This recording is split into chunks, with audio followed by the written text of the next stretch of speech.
This is episode 106 of the Trauma Coaching for Latter-day Saints podcast, Getting to Regulated, a Nervous Systems Crash Course. I'm your host, Danita Bremer. I'm a Latter-day Saint mom with a history of trauma. I use my own life experience and spiritual gifts, as well as mindset and somatic tools to help you trade ashes for beauty and end generational trauma. Let's talk about what it takes to truly heal and find lasting joy from the perspective of your nervous systems.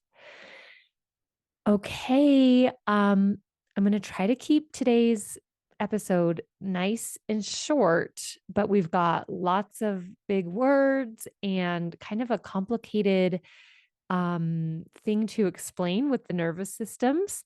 And it's easier to explain with visuals. So I'm definitely going to be linking to some visuals that I created in the show notes. So just make sure to click those. Hopefully, if you're driving or doing something that requires your attention, then just come back to those links so that you can see the visuals, and hopefully that will help you conceptualize what I am going to teach today. So, in an ideal world, like, utopia, we would have all of our needs met as soon as those needs come up. Now, pause for a second because I hear some of you, like what my husband said when I ran this by him, was, is it really ideal to not have any trials, to not have any, to have all of our needs met as soon as they come up? And the assumption here is biologically ideal for like our bodies to stay in a highly functional, efficient space. Okay. So that the whole like argument about we need trials is sort of to the side for today. So, if we imagine this ideal world where all of our needs are met as soon as they come up, as soon as we get hungry, we eat and we have the exact nutrients our bodies need. As soon as we get tired, we sleep. As soon as we are no longer tired, we wake up and we move, right? We do something creative, whatever. We have all kinds of needs. We have needs not just for food and water and sleep, but for lots of different things. We need to breathe, first of all, and we need connection. We need creativity. We need sunlight. We need authentic expression. We need spirituality. We need to be seen and understood. Like there's so many things that as humans, we have a need for. So we're kind of looking at this very holistic view of not just like food, water, breath, heat, those kinds of things, but also like our human needs to be seen and understood and accepted and to be able to express ourselves and to be able to connect with others, right? So just imagine that world for a moment where from the moment we're born, or even before the moment we're born, we have every need immediately when we need it, right? If this were to happen, we would be in a very regulated homeostasis state of being, right? I'm just going to kind of call this like happy, right? Maybe you would even think of this as like Adam and Eve in the Garden of Eden. They had all their needs. Not that they didn't have to work a little bit for their needs, right? But they had everything they needed pretty much as soon as they needed it.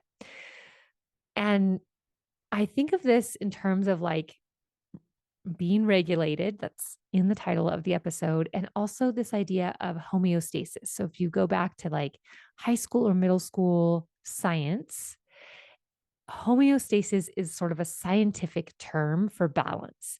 It is the tendency toward a relatively stable equilibrium between interdependent elements, especially as maintained by physiological processes, right? So we normally talk about homeostasis in terms of like biology, physiology, those kinds of things. And then another thing that I wanted to mention in biology, homeostasis is the state of steady internal physical and chemical conditions maintained by living systems. This is the condition of optimal functioning for the organism and includes many variables such as body temperature and fluid balance being kept within certain preset limits. Yes, I did get this off of the Googles. But I really wanted to just bring attention to this idea of optimal functioning, right? So, in an ideal world, we would have all of our needs, all of the resources at our fingertips so that we would have optimal biological, physiological functioning. Okay. In really general terms, we would stay in a calm, connected, creative, I'm just going to call it a happy place, right? But we don't live in an ideal world. So there are things every day, maybe even every minute, that throw us out of this regulated homeostatic state. For example, body temperature.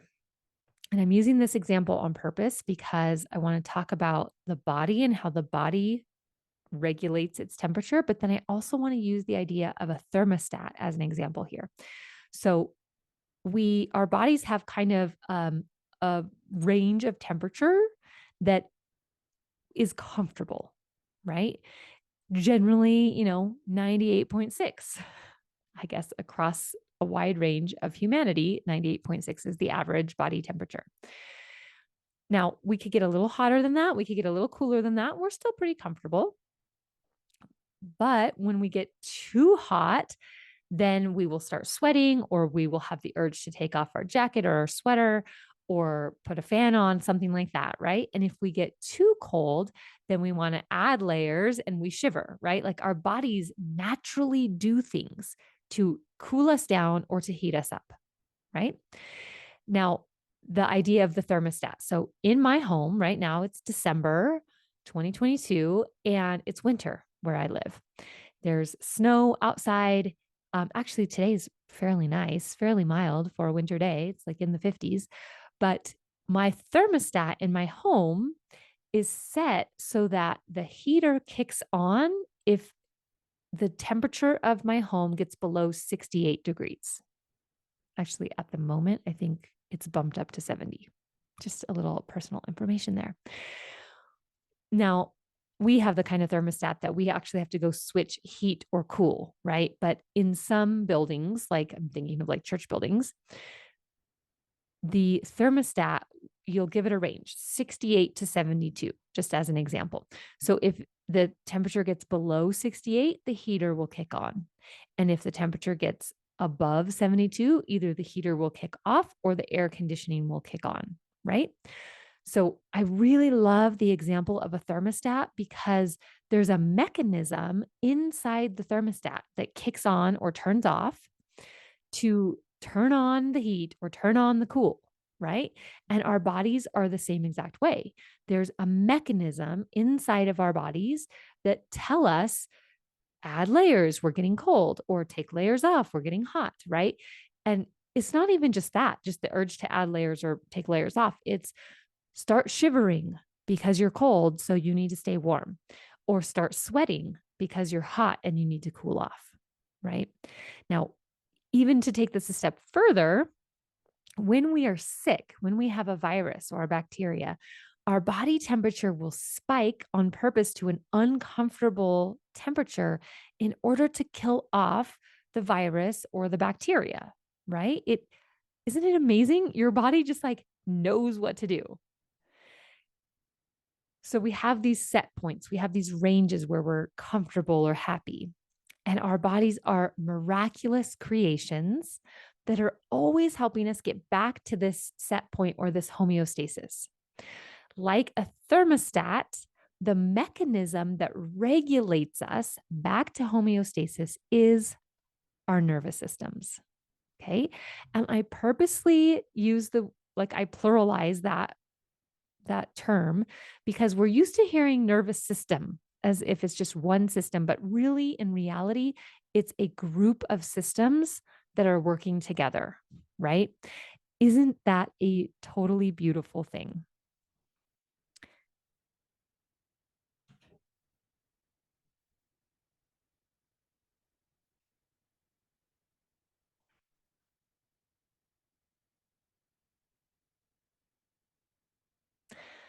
Okay, so this is the part where if you want to go find the link in the description of this show or go to the show notes and find what I'm talking about, I'm going to be using kind of working off of, and I'll do my best to really explain what it looks like for those of you that are just listening. But I'm going to be working off of some figures that I created, some charts and visuals that I created. So the first, we're going to go to figure 5. I know it's a little out of order, but I made these pictures for something else. And I'm just going to kind of give you an overview of the nervous systems. And we're going to define some words and just get oriented a little bit here. So you might hear me clicking around a little bit as I click between windows and scroll and all that. So figure 5 is just a picture of a brain, and this is like a cartoon drawing of a brain, and then the nerves that run throughout our body. So our brain and our spinal cord, that thick column of nerves that run from our brain down to the bottom of our back, that is our central nervous system. That's obviously the brain is kind of the main hub of our nervous system. And then we've got this line down our back that carries most of the nerves, right? Or at least the main part, the main highway of nerves. That's our central nervous system. So that's one part of our nervous systems. And then if you scroll down to figure 6, we're going to really talk about the peripheral nervous system. The peripheral nervous system is all the nerves that connect either from the brain, but most of the time from the spinal cord out to the extremities and out to the organs, right? So we've got nerves running through every little part of our body. And the brain and the spinal cord are the central nervous system, and everything else going to the extremities and the organs and all of that, and the skin is the peripheral nervous system. Within the peripheral nervous system, we have the somatic nervous system and the autonomic nervous system. And you can generally think of these as somatic is voluntary and autonomic is automatic. So the somatic or voluntary nervous system is the part of our nervous system that when we consciously want to move, like I want to walk across the room or I'm going to pick up my phone, then though that's the part that kicks in. Okay, I'm going to move my arm over here. I'm going to grab my phone and pick it up. It's kind of those the muscle contractions and in like a conscious way, right?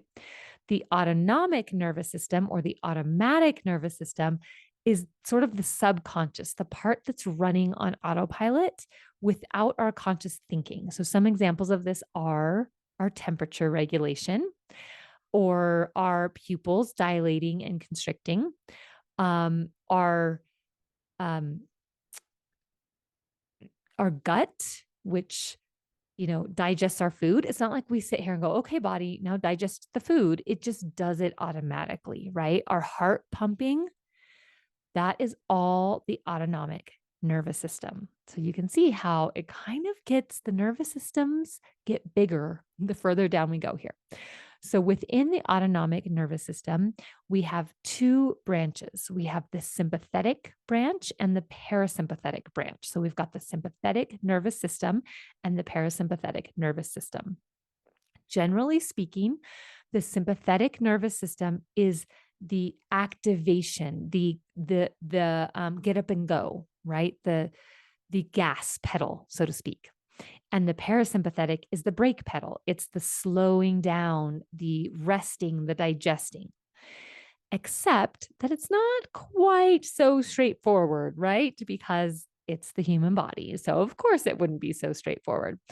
Within the parasympathetic nervous system, we have the ventral vagal and the dorsal vagal systems. So, ventral vagal is basically what I was talking about, Garden of Eden, happy. It's where we're calm, connected, creative, open, flexible, present, right? That is the part of our nervous systems that kind of houses those feelings. Okay. And then we've got dorsal vagal, which is there's actually two parts to this. There's the dorsal houses the part that says, okay, it's too much. I'm overwhelmed. I need to shut down.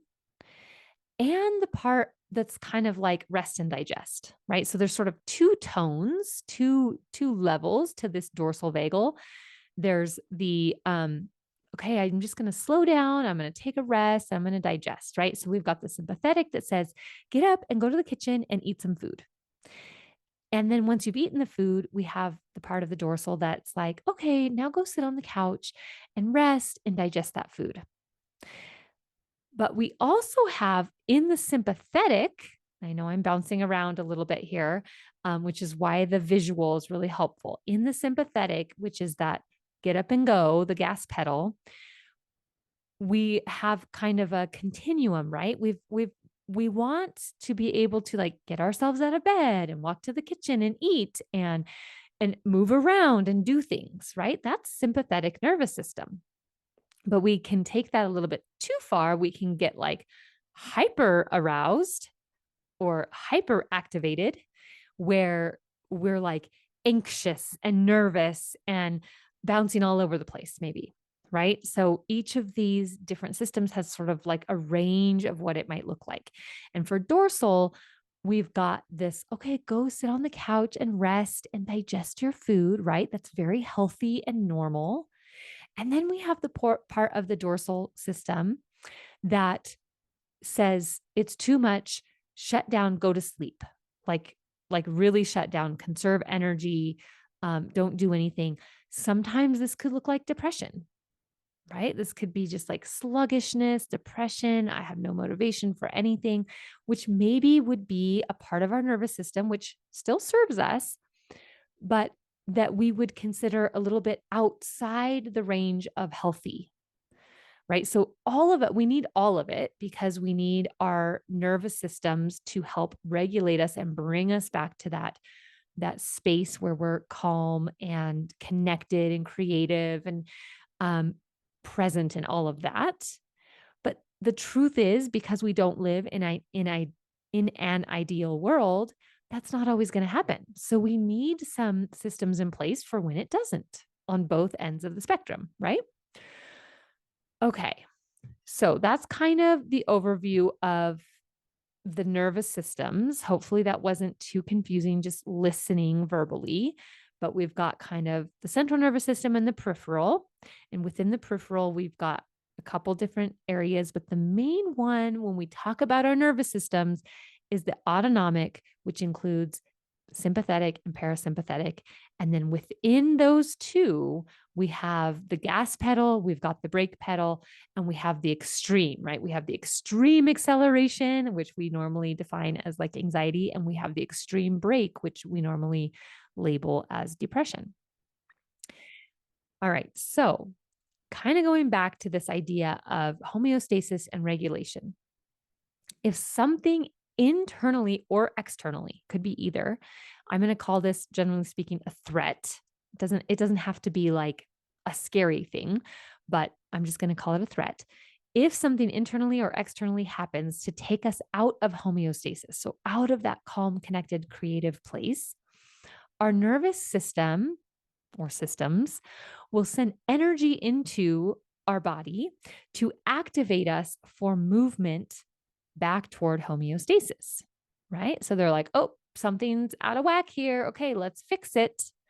But if it doesn't work and the threat is too much, maybe we don't have enough energy in our body, then there's a mechanism, a nervous system, right, that will shut us down to conserve energy. So that's actually in figure 1 of what I've linked to. So I'm going to scroll back up here. It is a picture that has a bunch of waves, like these different layers of waves. And the very bottom is a green layer of waves. And I have the words calm, creative, connected, open, present, curious. So this kind of relates to the parasympathetic nervous system and the ventral vagal part of that parasympathetic nervous system. Okay.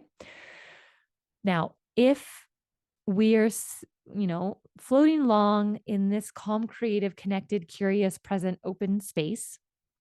And then something happens and we perceive it as a threat, or we need to kind of like take some kind of action. Then some energy gets kind of put into our body, right? We move into the sympathetic. We're activated. So as an example, as an extreme example, I'm just going to talk about like a kidnapping, maybe. So you're walking along the street and you're feeling good. You're open. You're just like, oh, the sky is so beautiful today. And then you see somebody coming at you and you're like, oh, what's happening? And so your body your heartbeat goes up a little bit, right? And all of a sudden you're like, I need to run away. So you start running, right? So you come out of your sort of baseline, this is where I'm comfortable place, and you've taken action, right? Your body has assessed very quickly, not your mind, your body has assessed and has put you into action. But say the person catches up to you, they're running faster, they catch up to you, and so then you start fighting, you start kicking and screaming and scratching and biting and doing what you can and yelling for help, right? So now you've gone from flight to fight, still in the activated sympathetic system. So let's pretend that this person, you can't fight them. They're bigger than you, they're stronger than you, and it's just not going to work, right? So your body assesses that the threat is too large and we're just going to hurt ourselves more if we continue to try to get away or to fight. So we go into shutdown. So we move into parasympathetic, into that dorsal stage, right? Oh, I think I have a typo here. I put parasympathetic ventral dorsal, but that doesn't make sense. It's dorsal vagal is what it's supposed to say. So as we see, our bodies are moving in between these different states. So there's the state of calm, creative, connected, which is kind of analogous to ventral vagal, that parasympathetic. And then there's this activated state, which is analogous to your sympathetic nervous system. And then there's the part of the parasympathetic that completely shuts us down when we're overwhelmed, which is the dorsal. Okay. And we move up and down these waves all the time, right? Just like the thermostat, our house gets a little bit warmer and the thermostat kicks on and then it cools down and, whatever it is, right? Actually, during winter, our house gets a little bit colder and the heat kicks on and then we get warmer and then it's just this wave back and forth. It's almost never just standing still, right? And as humans, our bodies have all different things going on. So maybe I've been sitting for too long. And so my body's going, please stand up and stretch, right? That's a way that I would regulate my body. If I get hungry or thirsty, my body might say, please take a drink of water or please go get something to eat, right? When I start noticing myself getting outside of this, I'm going to bring another term in here, window of tolerance, that's when I'm going to want to take some action to bring myself back to the place where I like to live, right? So our window of tolerance is the state in which we can be in arousal, in that activated, in order to function in everyday life. Okay. Oh, I missed something here. I wanted to go back. And when we look at figure 1 and figure 2, they're pretty much the same with the waves, the green waves at the bottom, and then they turn yellow, orange, and then they go into kind of like a brown and a gray to represent the green is sort of the calm, creative, connected place. And then as we move into activation, it's like yellow and orange. And then as we move into shutdown, it's brown and gray. So there's a blue ring on these figures. And that is what I'm representing as the window of tolerance. So if you compare figure 1 and figure 2, you can see that in figure 1, the calm, creative, connected green waves are pretty big. They're pretty thick. But if you go to figure two, you can see that I've made them much more narrow, right? So I did want to just point out that our nervous systems they're like muscles. When you use them, when you use each specific state, they get strengthened. And if you don't use them, they get weakened a little bit. So what happens for somebody like me, and probably like you, if you're listening to this, when we when we constantly have threats in our environment and we're constantly activated or shut down, then that calm, creative, connected place, that window of tolerance, the space where we want to be living, that we can, put the gas on when we need to, put the brakes on when we need to. But it's like, the kitchen and the living room and the house where we mostly live and it's mostly comfortable.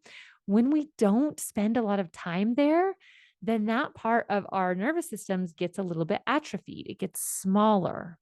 Okay. And for many of us that have lived most of our lives in like an activated state or a shutdown state, we oscillate between the two depending on how much energy we have in our bodies. That calm, creative, connected space is very small. That window of tolerance is very small. But the activation state and the shutdown state are pretty big, right? Because we're using them, we're living in them. So that's just one thing to understand, is that just like any other thing in our body, if we use it, it gets strengthened, it gets bigger, so to speak. And if we don't use it, then it gets weakened, it gets smaller, so to speak. So I was trying to represent that by the waves and the size, the thickness of the waves. Yeah. So let me go back to this idea of window of tolerance.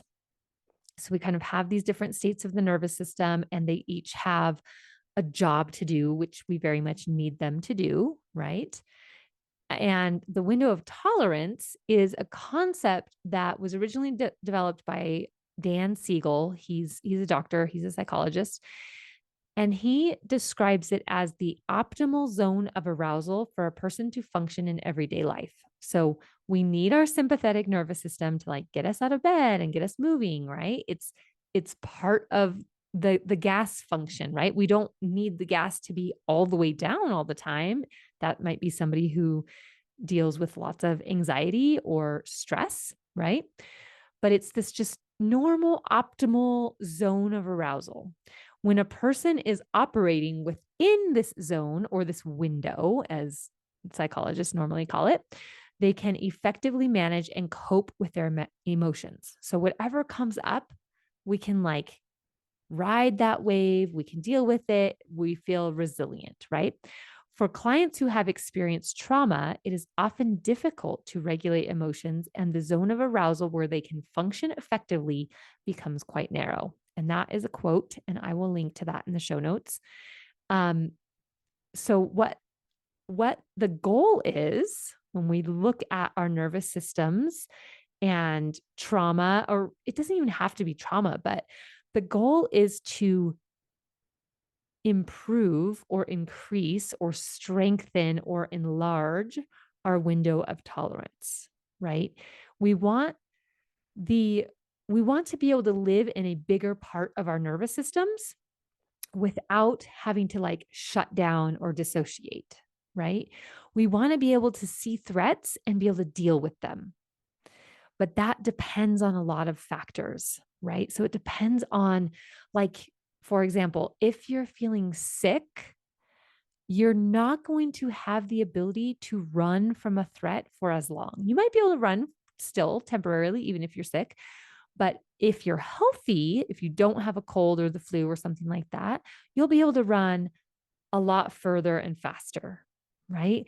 So there are things like our biology and just like the state of our being, right? If we have a history of trauma, of a chaotic environment, of lots of things that have happened to us, like maybe we've been in multiple car accidents, maybe we've lost several people we love, right? All the things we think of, these extreme emotional experiences, we might not have as many resources in our bodies to draw from. So the fewer resources we have to draw from, the less we have to make that window of tolerance a big, strong area, right? The fewer resources we have, the more that window of tolerance is going to shrink. Okay.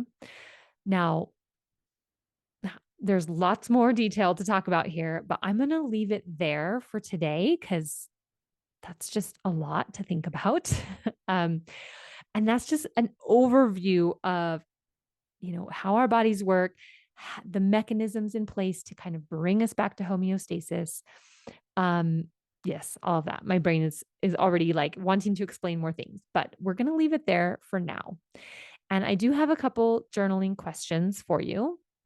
The first one, which you might take some time on and just take a few days to just check in with yourself a few times a day and notice, what nervous system state do you live in most of the time? So I would encourage you to think of the state of sympathetic, that sort of like activated, and we can go to kind of a high sympathetic, right? A hyper arousal, which is just always going, always moving, can't sit still, feeling anxious all the time. That's sort of the extreme version of sympathetic. Um, we can also go to the state of parasympathetic, specifically dorsal, which is like that shutdown place, which is tired, sluggish, depressed, slow, like those kinds of things. And then there's that ventral vagal or window of tolerance, if you want to think of those as they roughly overlap. Is that, calm, creative, connected, just doing your thing, right? I'm not way far on one side of the extreme or the other.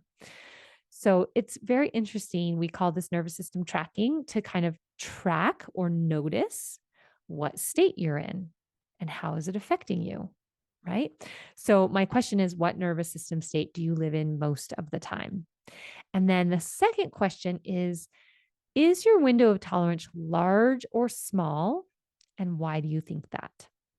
Is your window of tolerance large or small? And why do you think it is large or small? Whatever your answer is. All right. Don't forget that we have drop in coaching, pay what you want, even if it's nothing. Today, Monday, December 5th. Can you guys believe that it is December? It's December. Happy holidays. Merry Christmas. It's December.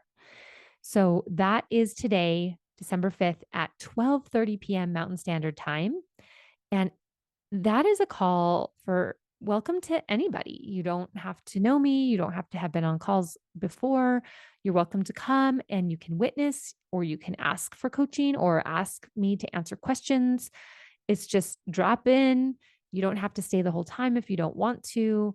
Um, just a way for me to kind of get to know you all as my audience here. And if you have any questions, because I know some of this stuff can be a little bit confusing, um, that's a format for me to be able to answer questions.